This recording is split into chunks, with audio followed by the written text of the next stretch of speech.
It's time to dive beneath the surface and into the minds and hearts of your favorite celebrities and pop culture icons. Welcome to Up and Adam.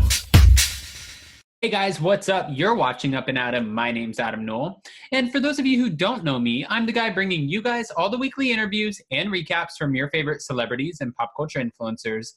But for those of you who do know me, you know that that's not why we're always here, right? Guys, if you haven't already, go ahead, hit that like button, subscribe to my channel, and hit that notification bell because you don't want to miss anything we have coming up. And yeah, let's jump right into it. So guys, we're back with some more Erika Girardi news. Actually, this really pertains to her soon-to-be ex-husband, but it sounds like a former client of his who was his quote-unquote favorite client has exposed some more of his disturbing behavior. Guys, this is actually really bad, and it seems like with this case or the cases that have to do with the Girardis, it just gets worse and worse. I mean, I can't even keep up anymore. And there's been multiple cases, obviously. There was the plane crash case. There was the boat case. And now this case left a family who was failed to be paid $11 million, allegedly. Let's talk about it. Kathy Gomez had a long legal history, apparently, with Mr. Girardi. And back in September of 2010, after the explosion of a natural gas pipeline, which killed 8 people, but left her son burned and in a coma. Oh, I'm just sorry. I'm trying to swallow this pill. This is a lot. Burned and in a coma. Kathy enlisted Mr. Girardi in order to help her sue the company who was responsible for this, the natural gas company, Pacific Gas and Electric. Now, why would Kathy choose Mr. Girardi? That's one of the biggest questions, but you guys have to remember, especially back in 2010, nobody knew of any of this alleged embezzling, alleged fraud. Everyone just knew of this man for being responsible for the $333 million settlement that was featured on the Aaron Brockovich movie. He was known as a top attorney. That is a massive settlement to be won. He won it. Obviously, you know, he wouldn't be a good person to go to, especially because it kind of goes hand in hand. I mean, technically nothing blew up, but the cases do have their similarities. The report says that after Kathy won an 8-figure settlement from PG&E, Mr. Girardi actually held on to the funds in a trust account until their son woke up eventually from his coma. Kathy actually spoke to Law 360 and talked about how Mr. Girardi would go visit her son, and how she feels like it's kind of disturbing the fact that she would go visit his son while also at the same time allegedly stealing his money. She said, you know, it's a little unsettling. Now, the reports also said that while Kathy did ask for an accounting report from time to time from Mr. Girardi, that he never actually supplied her with the report. But instead, he would talk her into investing the money into high interest accounts, pretty much saying that he didn't want her family, or their son to make a bad investment deal. However, 9 years later, in 2019, the family finally requested, they not only requested, but demanded the money in full. And there was no way that Mr. Girardi was paying up. Hold on, guys, this gets worse. After failing to reach Mr. Girardi, Kathy actually hired a new attorney who owns a company where it seems like a lot of the former Girardi Keese employees now work to go after him and get their $11 to $12 million back, find out where it is, uncover it, and retrieve it. After doing so, back in January, Mr. Girardi agreed to pay back the $12 million, but I guess he only came up with $1 million of it, which is obviously a big problem. $1 million and $12 million, that's huge difference, especially when their son was burned and in a coma. Now, after paying the $1 million, it seemed like it took a few months later, after missing the deadlines to pay off the full money, the money in full, he was hit with, Mr. Girardi was hit with an $11 million judgment.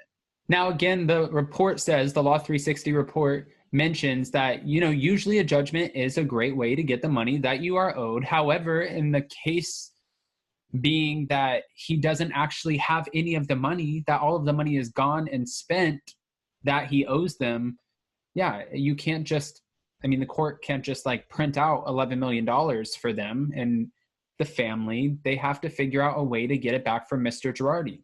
Again, guys, if you remember, there were 2 trustees appointed over Mr. Girardi's assets, along with his wife, Erika, who are now combing through all of the different businesses, the assets, taking a full list of exactly what they have and how they can liquidate it to pay back all of the victims. Kathy did speak out and say that time and time again that Mr. Girardi allegedly told her that her and her son Joe were his favorite clients, well, amongst his favorite clients. And now she says she knows why. Of course we were, because we never asked you questions about where our money was.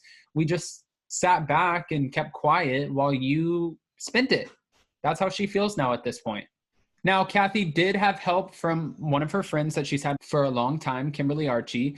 Kimberly actually worked for Mr. Girardi's company as an analyst, liability expert, case manager, multiple different titles. But once she found out what Kathy and her son were going through, she helped her figure out where exactly did the money go. They started combing through things, and she ended up finding out for her friend that Mr. Girardi was being pursued by multiple lenders who were coming after him for millions of dollars in back pay. Now, this is where people are starting to get mad, because these aren't just normal, everyday people who he's allegedly taking the money from. These are, which doesn't make it any better if he was, right? If that were the case. But these are victims who have family members who have died in plane crashes, who have died on boats, who have been poisoned, who are victims of cancer, and even earthquake survivors. Like, these victims have been through enough already. Now, mind you guys, this can't happen anymore because, again, it seems like he might be on the path to eventually being disbarred. His firm went from about 38 employees to now being closed down. The assets are now all being liquidated. There's so many lawsuits against Mr. Girardi at this time that it just seems like there's no way he'll ever be able to represent another client again. And also, mind you, he is claiming that he is mentally incompetent and that he suffers from short-term memory loss, meaning he can't remember where the money went. He doesn't know. He can't seem to, I guess, describe or tell anybody how the money was spent, where the money went to. How did he go from allegedly having almost $80 million to being flat broke? That's the biggest question. And that's what the court, the 2 trustees, I guess everyone involved who wants their money, the victims, that's what everyone wants to know. There was another case where it sounds like Mr. Girardi won about $785 million for former Lockheed employees who were exposed to chemicals on the job, but allegedly took about $8.5 million from the batch of settlements in order to pay off other cases. In 1994, after the Northridge earthquake, they're saying that out of a $100 million settlement that Mr. Girardi was accused of misappropriating about $22 million, which is also a big deal. It seems like there might have been a history of this. Mr. Girardi also faced another lawsuit where he was representing residents of Carson County in California and apparently won about $120 million after their carousel housing tract was found built upon a toxic waste dump. And that's where the residents were fallen ill. But $120 million, where did that money go? Again, guys, there are so many questions. There's so much money missing at this point, so many answers, things that he's going to have to answer for. And people are going to want to see this through.